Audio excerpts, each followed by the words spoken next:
what can basically the Welsh Government do to help develop the Myler Hospital? And obviously with the parking, it's free in Wales, but there's always issues of it being congested. Is that something to worry about? Well, I think there are practical ways in which you can continue to have free parking at hospitals, which is really important to us, and tackle the fact that because parking is free, sometimes it is abused. We know that, people who aren't using the hospital leave their car there for other sorts of purposes. And in other parts of Wales, there are successful experiments in which you can have a system where, for example, you get 4 hours when nobody asks you any question. If you're there for longer than 4 hours, you simply report it to the ward that you're on, and you get more time free as well. So it's a problem I'm very familiar with from my own constituency. A Cardiff constituency where we had a small community hospital where people put forever parking and then walking into town to do their shopping. So patients couldn't park. So, and the problem is solved by just an imaginative way of dealing with it, and we need to learn those lessons in other parts of Wales which are facing similar problems. Okay, fair enough. It's also worth, I think, reflecting on why people drive in and park there, and it's often because they don't have access to affordable, timely public transport. And for that reason, we've developed a partnership with Wrexham Council, Wrexham Glyndŵr University and Transport for Wales to redevelop Wrexham General Station. We've got the new franchise agreement in place that will provide more services, more frequent services, and we're looking at quite radical reform of local bus services to ensure that they better suit the needs of passengers rather than the desire of people to generate maximum profit. One of the key roads for this region is the 483. The A483 is a hugely important artery, not just in terms of connectivity within Wales, between Wrexham, for example, and Deeside, Wrexham and more other parts of Wales, but also between Wales and England. And so what we've done is we've introduced into what we call the National Transport Finance Plan a number of schemes along the A483 to alleviate congestion and to ensure that connectivity is improved. But it's also worth stressing again that we wish to see significant improvements to public transport as well, through improvements to local bus services, to rail, and also active travel routes, giving people the opportunity to walk or to cycle to and from work and to services and entertainment. So Transport for Wales, will that extend potentially beyond trains then? Yeah, we're looking at the moment at potential to extend their remit so that they'll be able to take on delivery of other functions, including potentially bus service management and active travel as well. And obviously for you, what does having someone like Ken, who's local to the area, being the North Wales Minister, is that important to for people around here? So I think it's very important. My history in the Assembly goes back a long way. I came to work in the Assembly when Rodri Morgan became First Minister. In our very first Assembly term, there was nobody from North Wales in the cabinet, in the government, and Rodri was he said he would be the Minister for North Wales. So in those days we had regional committees and so on, and I used to come up with him every month to those things, and I was reflecting on all of that experience during the leadership election campaign, and came very quickly to the conclusion that recreating that in the very different circumstances we have, it's 20 years later now, we have ministers in the Welsh Government who are from North Wales. That gives us a bigger opportunity again to have someone who is able to take that across government view of all the things we do, identify those things that are of particular significance to people in North Wales, and be able, not just as an individual, as I said, but to use the machinery of the whole government to bring people together to focus on that issue, and to make sure that we are doing everything we're able to as a government to address those issues that make a difference and matter most to people who live here. Okay, so it's sort of a case of definitely gluing the two halves of the country together. Obviously you're saying more about the perceived, whether it's real or not, Yeah. the north-south divide. Yeah. As I mentioned, Rodri, and all those years ago, you reminded me of another thing that I used to hear him say in speeches from time to time. He used to say that General de Gaulle used to complain that it was impossible to govern a country like France because it had 2,000 different sorts of cheese. And sometimes he would say he had it lucky. But but it's a sense, a country like Wales is, it is very different, isn't it?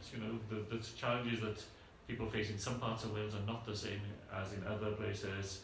We're a diverse country geographically. Travel is sometimes, different places can feel far away, and so part of the job of the Welsh government is to glue Wales together in that sort of way, and to make people in all parts of Wales feel the things that matter to them are the things that matter most to us. And I used to say a few times during the leadership election campaign that I wanted to lead a bread and butter government, a government where people out there know that the things that matter most to them matter most to us. And having a minister for North Wales is part of that bigger effort. I think we're tight on time, so I'm wondering if we can go to Daily Pope, because That's very we've been good. told we have to go at 4:30. So yeah. Dave, in terms of the brevity of the... Yeah, just The answers can be brief if you want. Okay, thank you. Yeah, we'll go. Just kind of I'm not going to brief. I'm a university lecturer. One of the questions may tread over old ground, but I'll put that to you. Okay, firstly, I think you described a no-deal scenario in Brexit as an unmistakable crisis. Yeah. What impact do you think it could have on the likes of the Port of Holyhead and Airbus and the wider Welsh economy? From the very beginning, the crashing out of the European Union, our partners for 40 years without a deal, will be catastrophic for Wales. Unfortunately, over the summer, that possibility has strengthened, and we are stepping up and have stepped up through the autumn our preparations against that eventuality, while continuing to say always to the UK government, Mrs May should take that off the table. She should say no, we will not leave without a deal, and that would remove that whole anxiety. Here in North Wales, well, of course, no deal would have a major impact on companies like Airbus, as they themselves have said, a company that relies on parts moving across the continent of Europe in an entirely frictionless way, no tariffs, no non-tariff barriers, and being able to move people across the continent as well. Their business model depends upon people being in Wrexham in the morning and in Toulouse in the afternoon, and people do that without a single inhibition to them being able to do that. So if a no-deal Brexit throws new barriers in the path of business and of trade and of the movement of people, inevitably, when Airbus comes to think about its future investment, they will be taking that into account. As far as Holyhead is concerned, then the problem will not be lorries coming into the United Kingdom, because the United Kingdom government has said, even in a no-deal Brexit, there won't be customs barriers at the start for people coming in. Problem will be lorries going into the European Union in the Republic of Ireland, where the European Union has said directly, if we leave without a deal, then there will be checks at the border. And you've probably seen those figures for the Port of Dover, for example, which, add 70 seconds to every one of those trips, and you have lorries queuing miles back. We've been having to make preparations with the UK government and others to how we would manage the situation if there were lorries waiting to cross into the Republic of Ireland but unable to make that crossing because things were glued up at the other end. Another issue that comes up is again, and feeds into what Mr Skates, is the suitability of main roads in North Wales. And there's been problems on the A55, the A483 and the A494. Are there plans looking at improving the road network in the years to come? Well, we commissioned the resilience study. The first round of improvements has almost been completed. There's just one outstanding recommendation that needs to be dealt with, and that concerns slow-moving heavy goods vehicles and tractors, which we're working on at the moment. There are medium and long-term recommendations that we're looking at delivering now on the A55 and the A494. Between those two routes, we're looking at spending best part of £500 million on improvements. and on interventions that will relieve congestion. On the 483, there were issues at many of the junctions. There's also the issue of congestion, very regular congestion, just on the England-Wales border, the Post House Junction. We're working with Highways England and with Chester and Cheshire West Council and Flintshire County Council on a potential solution there, recognising, of course, that it's on the English side of the border and therefore it needs to be paid for by either the UK government or a combination of UK government and local authority support, depending on the solution that we eventually reach. And I think in terms of some of the other work that's taken place, we've got a pinch point scheme that is now being rolled out, designed to alleviate congestion at known pinch points on the trunk road network, and that includes many roads in North Wales. So we're spending record sums in improving connectivity, not just on the road network, but also in terms of improving rail services. This is treading old ground, I appreciate, but it's about the concerns over the north-south divide. Yes. Obviously, we've seen that Mr. Gates has been appointed the North Wales Minister. What's your perception again on that? Sorry, No, not at all. So, during the leadership campaign in the Labour Party, I became convinced very early on from discussions with people in North Wales that we needed to do something as a government to give confidence to people in this part of Wales that the things that matter to them and the issues that are here to be faced in North Wales, that they were getting full and proper attention inside the Welsh Government. Now, it's always been my experience that the Welsh Government and the National Assembly indeed spend a lot of time talking about North Wales issues, but it can feel a long way away.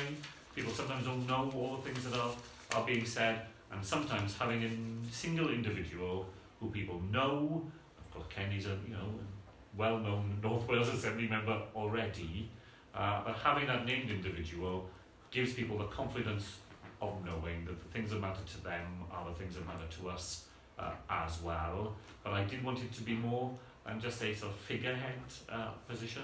I wanted to make sure that the person I would ask to do that job would know that they had authority and machinery behind them in the government, that when these issues arise, as they will always do from time to time, that they can mobilise an effort across the government, bringing people together, having the civil servants available to work on it, and that's how we've set up this post, and that's how I'm very keen it will work from now on.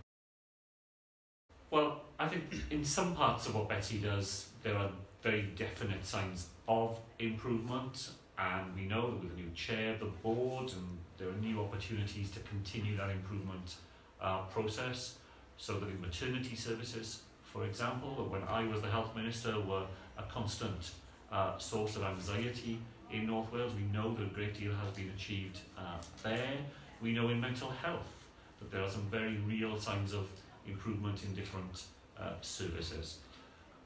What we need to plan for is how the health board moves on from being in special measures to a position where it's able to take full control over its own circumstances. That's what our colleague Vaughan Gethin is working hard to bring about. I think there are promising signs, but there's no part of Wales where the health service isn't feeling the impact of austerity, where we've not been able to find everything we would like to make the improvements we would like to see. We will be investing very significant sums in the health service over the years ahead, and we want to make sure that people in North Wales feel confident in the health service they've got, and that the decisions that matter the most here are made as close to people as possible. Last issue was PFI contracts. Obviously one of the manifesto things that you said was looking at PFI contracts. Something's just come up in Wrexham about the waste recycling issue.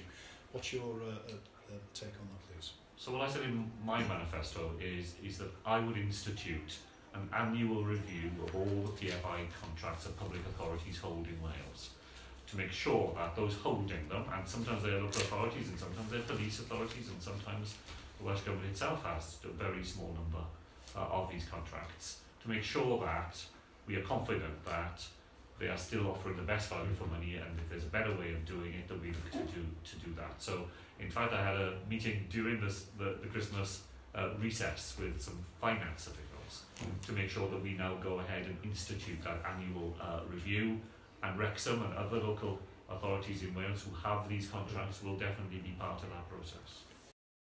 Also here today, there's been some senior lead members from Wrexham Council, but also the Chief Executive. When we've sat in local council meetings, his predictions on the future budgets for the local authority are quite grim and quite bleak. And he has deemed the settlements as being unfair so far. Is it going to be fairer for Wrexham in the future and other local authorities? Well, there's two ways in which people generally talk about fairness. It's whether there's enough money in the system altogether.